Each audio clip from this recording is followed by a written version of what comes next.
Welcome to YouTube channel of Srimati R.S. Kalaria Primary School. Myself, Miss Zeenat Danani. Today we will be studying English text, unit number 9, Desert Animals.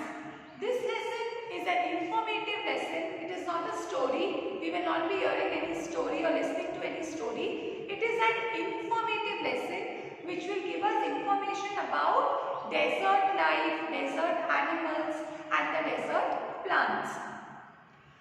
Deserts are the driest places on earth and sometimes go for months or even years without rains. We know that deserts are very dry place and it hardly rains in the desert. There are times when for months continuously rainfall does not take place in a desert. But even the desert animals cannot survive without water or for long periods in the scorching sun. There are many animals. The most common one is the camel, which cannot live or survive. Survive means to live. They cannot live without water or for long periods in the scorching sun. Scorching means very hot. You know that in the summer season deserts become very hot due to the heat, scorching heat of the sun. So they have to find different ways of coping with the harsh conditions. Coping means managing. No water, extreme heat. So the animals have to find ways, they have to find means of managing, coping with the conditions of the desert. Harsh conditions, bad conditions of the desert. For example, gerbils spend the hottest part of the day in cool underground burrows. Okay, what do you mean by hottest part of the day? We all know that in summer season, extreme heat you can say is felt during the afternoon. Okay, during the afternoon you feel very hot. So these desert animals, gerbils, mouse-like desert rodents with long hind legs. They resemble mouse. Okay, they look like mouse and they are desert rodents, these animals with long hind legs. Hind legs means back legs. So these gerbils spend the hottest part of the day. They spend the afternoon in cool underground burrows. Underground, because underground it is comparatively cooler. And strange insects called darkling beetles. These are strange insects, you can say, who are called darkling beetles, are experts at catching drops of moisture on their legs, then lifting them into the air until the drops trickle down into their mouth. So what do these strange insects called darkling beetles do? They take the moisture, they catch the moisture, drops of moisture on their legs. Okay, then from their legs, they throw up in the air. As the drop goes in the air, they put it in their mouth. The drop of moisture trickles down. Trickle down means to come down. It flows down into their mouths. Not all deserts are endless seas of rolling sand dunes. If you have visited a desert, you will know that you will find many sand dunes. Now, what do you mean by dunes? Heaps of sand formed by the wind. Okay, sand dunes are formed in the desert. But all deserts are not endless seas of rolling sand dunes. Some are rocky or pebbly. Pebbly means stony. Okay, some deserts are stony and dotted with small bushes. Dotted means scattered over. There are some deserts which are scattered with small bushes, while others are sprinkled with colorful flowers during the spring. During the spring season, many deserts are there which are sprinkled or scattered with colorful flowers. So it's not compulsory that each and every desert has, you can say, sand dunes. Many have small bushes, many have colorful flowers during the spring season. There are more than 2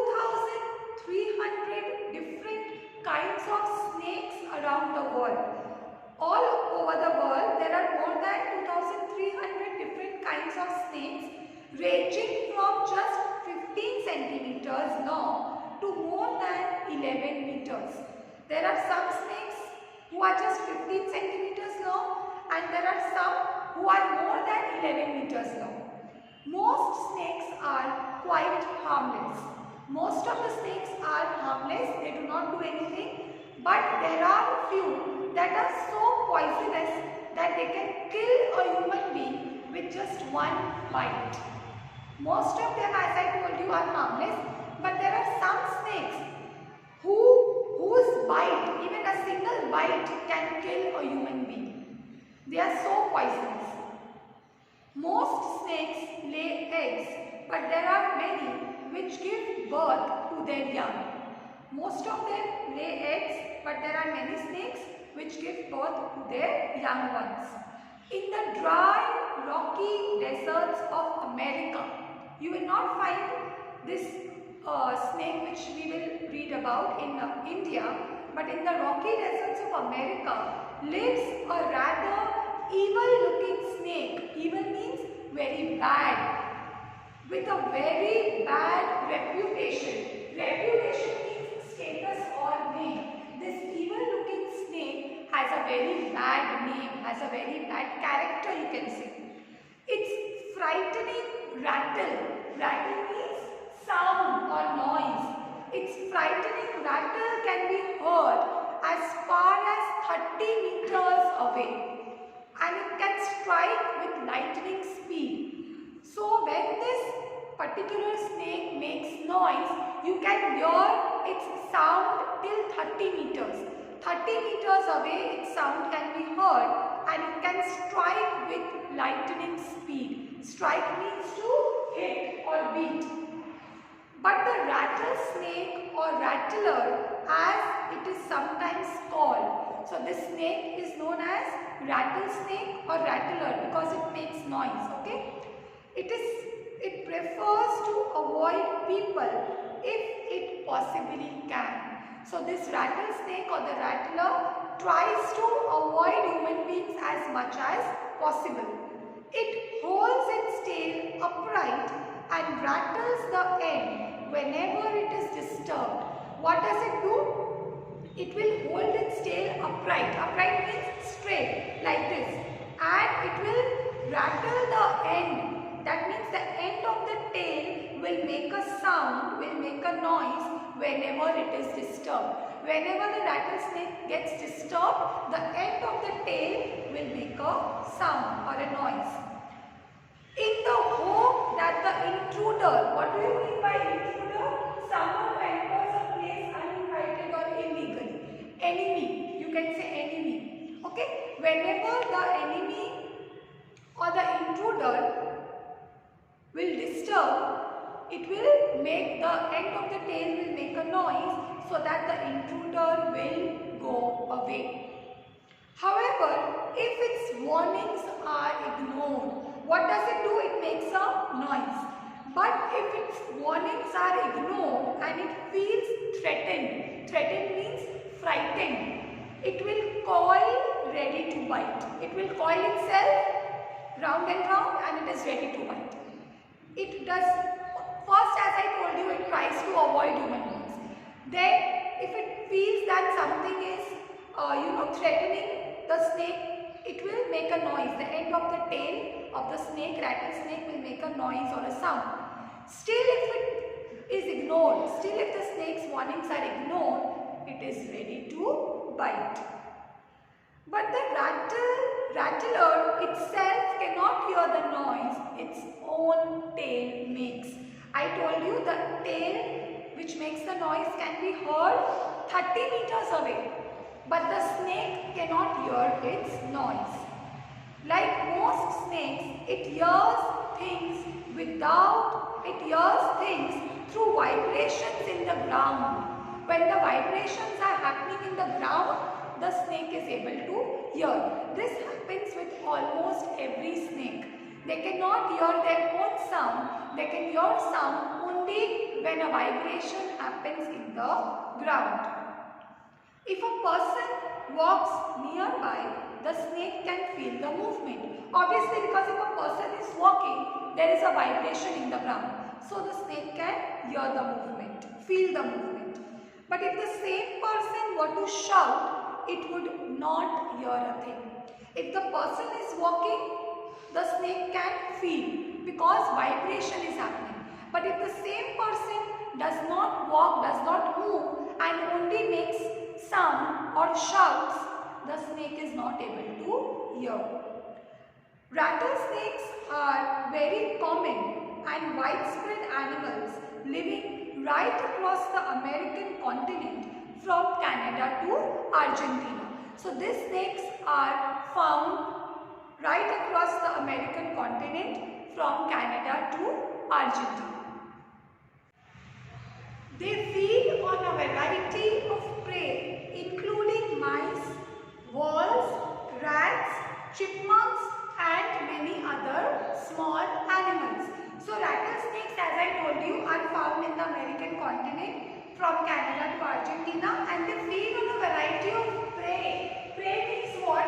Prey means an animal that is hunted and killed by another for food. Okay? One animal killing another animal for food. So they feed on a variety of animals, prey including mice, voles. Voles are small plant-eating rodents.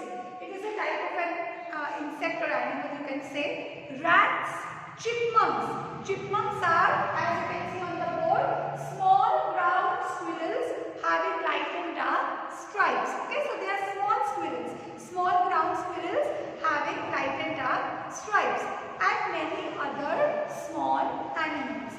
Rattlesnakes kill their prey with venom.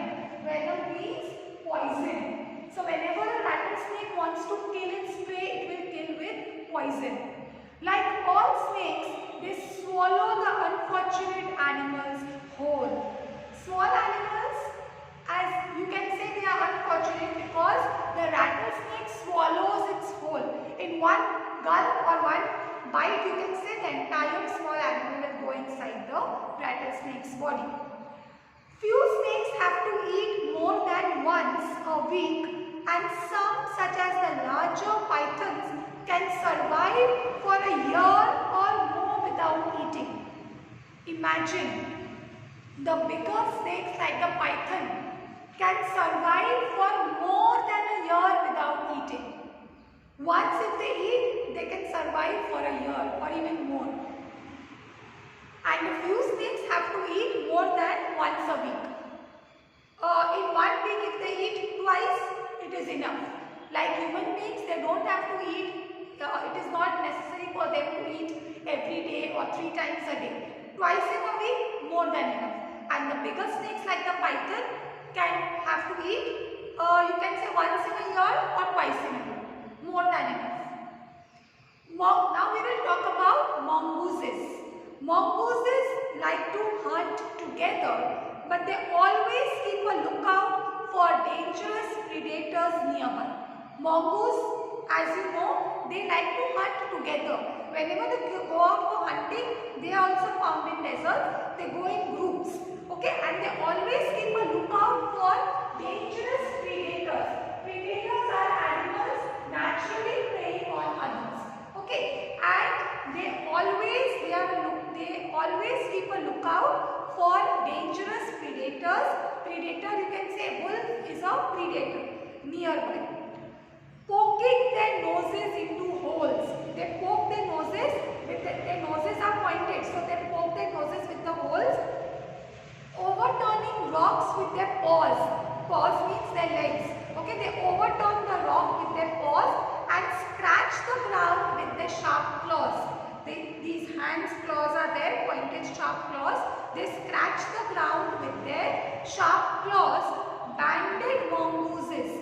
Banded mongooses are African mongooses. They are very amusing animals to watch. Okay, it's a type of a mongoose. Banded mongooses are very amusing animals to watch. A common sight in many parts of Africa. They travel in groups of about 20. So, as I told you earlier, they like to hunt together. So, in about 20 mongooses hunt together. They travel in groups of about only to forage. Forage means search for food. To forage for beetles, millipedes and other small creatures. So they feed on small insects or small creatures like beetles, millipedes, etc. They like to hunt together, keeping in touch whenever they go out of sight behind rocks or bushes by twittering and calling. So whenever they go to hunt together, but when they reach a place they separate, they spread out. But whenever they are separated, they always keep a, you can say, code. They twitter. Twittering is the chopping sound. Okay, so whenever a mongoose is out of sight, it will make the twittering sound and all the other mongooses will be alert. So they always, twitter and call each other. Always on the lookout for danger, hawks, eagles and large snakes, they warn one another with a special alarm clock if they spot anything suspicious, dangerous, doubtful. Whenever they find anything doubtful, they will give the alarm call and all the mongooses will come together. Mongooses are famous for being able to kill snakes without getting hurt themselves. So mongooses are very famous. They kill snakes without getting hurt themselves. Their reactions are so fast that they can dodge each other each time the snake strikes. Dodge means to move quickly to avoid its enemy. Whenever the snake will strike, whenever the snake will hit or beat, the mongoose reacts so fast, their reactions are so fast that they can move quickly each time the snake strikes. They continually make a nuisance of themselves until after a while when the snake gets tired, they quickly dive in for the kill. They are so sharp, you can say that they make the snake tired. When the snake is completely tired, they kill the snake. All the female, they quickly dive in for the kill. All the female mongooses have their kitten at about the same time. Kitten means the baby. Okay? They are raised by the whole group in a den made inside an old termite mound or hollow log. So it is not that if one female mongoose has given birth, only she will look after. All the female mongooses give birth at the same time, so that all the babies or all the kittens are raised together by each and every member of the group. And they live in a den made inside an old termite. You know, termite are insects. And mound means it is a nest by a colony of termites made of soil. Okay, you have seen the ants making the mound. So they live in a den made inside an old termite mound or hollow log. Log is a piece of a tree. Okay, heavy piece of a fallen tree. Hollow log, you can say. It is a big piece or a heavy piece of a fallen tree. So they live inside the termite mound. The insects make that mound inside that or hollow log. When most of the adults are out looking for food, one or two males stay behind to stand guard until the other returns for the night. All the members do not go out for forage, for searching food. 2-3 male members stay behind to take care of the babies or the other members of the family until the others return. Then when they return, these mongooses go. Now we will talk about another animal which lives in the desert is the camel. The most common, whenever you think of desert, immediately camel, the picture of camel or the word camel comes to your mind. Another animal which lives in the desert is the camel. Camels were first domesticated by people many thousands of years ago. Camel is not a very, you can say, a new animal. It is a very, very old animal. They were domesticated thousands of years ago by people. In the wild, camels usually live in small groups of up to 30 30 animals. When they are in the desert, they live in small groups of up to 30 animals. Camels have long, shaggy winter coats to keep warm. Shaggy means untidy. You know, deserts are very warm and deserts are very cold also. In winter, deserts are very cold. So the camel needs protection. Okay. So they wear the winter coats. It is untidy. It is shaggy. Untidy means not so neat. To keep warm. And shorter, tidier coats in the summer to keep cool. In winter, they need these coats to keep warm. And in summer, they need shorter, tidier coats to keep cool. A thirsty camel can drink as much as 30 gallons of water. When a camel is very thirsty, it can drink up to 30 gallons of water. 30 gallons means how much? 500. That's about 500 full glasses. When a camel is very thirsty, it can drink up to 500 full glasses of water in just 10 minutes. In 10 minutes, the camel can drink 500 glasses of water, but the condition is that it has to be thirsty.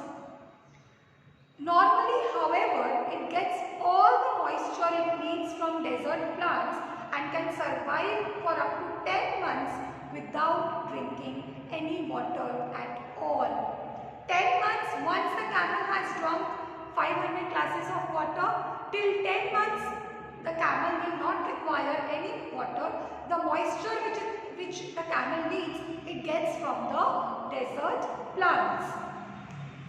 There are two different kinds of camels. One known as the dromedary. Two different kinds of camels are there. One known as dromedary has only a single hump. Okay, hump is the raised part of the camel on the back. The raised part is called the hump. One known as the dromedary has only a single hump. The other is called a Bactrian camel and has two humps. So the dromedary camel has a single hump and the Bactrian camel has two humps. The humps help the animal to survive in the desert by acting as storage containers. So the hump, you can say, are the storage containers of the camel. You might be thinking that the humps store water. No, but they don't store water as many people wrongly believe. They are full of fat. The storage containers are not full of water. The humps are not full of water. They are full of fat. This fat, now what do you mean by fat? Fat is a major storage form of energy in the body. Whenever the camel requires energy, it gets from the fat. It is a storage form of energy in the body. This fat nourishes the camels when food is scarce. Scarce means less. Whenever the camel is hungry, food is less, it will take from the fat. If they have nothing to eat for several days, their humps shrink as the fat is used up. So, the hump I told you has fat. So, as the fat uses up, as the fat is used up, the size of the hump will shrink. When it is full of fat, the hump will be bigger. But as the fat is used up, the size of the hump shrinks. If they have nothing to eat for several days, their humps shrink as the fat is used up. There are many other ways in which camels are adapted to desert life. Their mouths are so tough that even the sharp thorn cannot pierce through. The mouth of the camel, okay, a camel's mouth is so tough, so hard that even the sharp thorn, you know, thorns are very sharp, but the camel's mouth is so tough and so sharp that even the sharp thorn cannot pierce through. Pierce means to penetrate, cannot go through. It is so tough that the thorn also cannot go through the camel's mouth. So tough is the mouth of the camel. So here we finish with this lesson. I hope you have enjoyed. Now we will have a look at a poem, What If? Okay, from the name itself, you will find it exciting. What is there in the poem? Interesting name, right? Are there times when your mind fills with fear? Have you ever thought, what if something dangerous happens to me or the people around me? What if the world stops revolving around the sun? What if the sun does not rise in the morning? These are some of the possibilities. You can say what if means a possibility. What if this happens? What if the sun does not rise? What if the world stops revolving around the sun? What if something dangerous happens to me? So, you can say this poet is Shel Silverstein. His mind is filled with all these what ifs. What if this happens? What if that happens? Let us have a look at the poem What If by Shel Silverstein. Last night, while I lay thinking here, some what ifs crawl inside my ear. Whole day you are busy, you do not have time to think about such things. But at night when you go to bed, you are resting, going to sleep, all these things, all these thoughts come to your mind. Yes? So over here I refers to the poet. Last night while I lay thinking here, lay means to just lie down. Some what ifs crawled inside my ear. Crawled inside my ear means came to my mind. And pranced and partied all night long. Prance means jump. Party means to dance. All these thoughts, some thoughts came inside my mind, crawled inside my ear, and they were partying all night and sang the same old what if song. So what was the song which these thoughts were singing? What if. Now let us have a look at the what ifs which the poet feels and the thoughts which came to his mind. What if I am dumb in school? Dumb means person who cannot talk. So what if I go to school one day and I cannot speak? What if they have closed the swimming pool? If the swimming pool is closed. What if I get beat up? Someone beats me, what will happen? What if there is poison in my cup? If someone puts, instead of tea or milk, someone puts poison in my cup?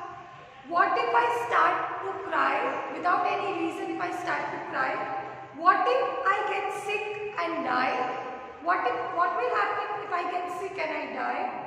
What if I flunk in that test? Flunk means to fail. A test has taken place and I fail in that test. What will happen? What if green hair grows on my chest? On my chest, instead of normal hair growing, if green hair starts growing color green. What if nobody likes me? What if a bolt of lightning strikes me? Bolt of lightning means flash of bright light in the sky.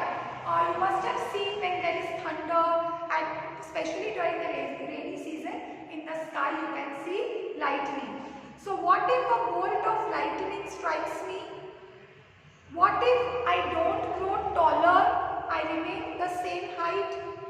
What if my head starts getting smaller? Is this possible? Your head will start getting smaller? No, but this is a what if, it's a possibility. It is not a reality. What if my head starts getting smaller? What if the fish won't bite? If the fish doesn't bite, what will happen? What if the wind tears up my kite? I am flying kite and the wind comes and tears up my kite. What if they start a war? Third World War starts, then what will happen? What if my parents get divorced? What will happen if my parents get separated, gets divorced? What if the bus is late and I miss my school? What if my teeth don't go straight? What will happen if my teeth will not grow in straight order? What if I tear my pants? What if I never learn to dance? Maybe the poet is interested dance, and he says that what if I never learn to dance? Everything seems swell. What do you mean by swell? An old word meaning fantastic. Nowadays we don't use swell, it's an old English word, but the meaning is fantastic. Everything seems swell, and then the night time, what if strikes again? At night I told you the poet is free. We are also free. These thoughts have come to his mind. Night is over, thoughts are over. Again, during the daytime, the poet does not remember these thoughts. They do not strike him. Again, when the day is over, night comes. Again, these what if strikes again. So, basically, in this poem, the poet is worried about the possibilities. What if this happens? What if my parents get separated? What if I fail in a test? What will happen if my head starts getting smaller? All these thoughts come to his mind during the night time, and you can say, these thoughts do not let him sleep. So, your children, we finish with this poem. I hope you have enjoyed. Thank you.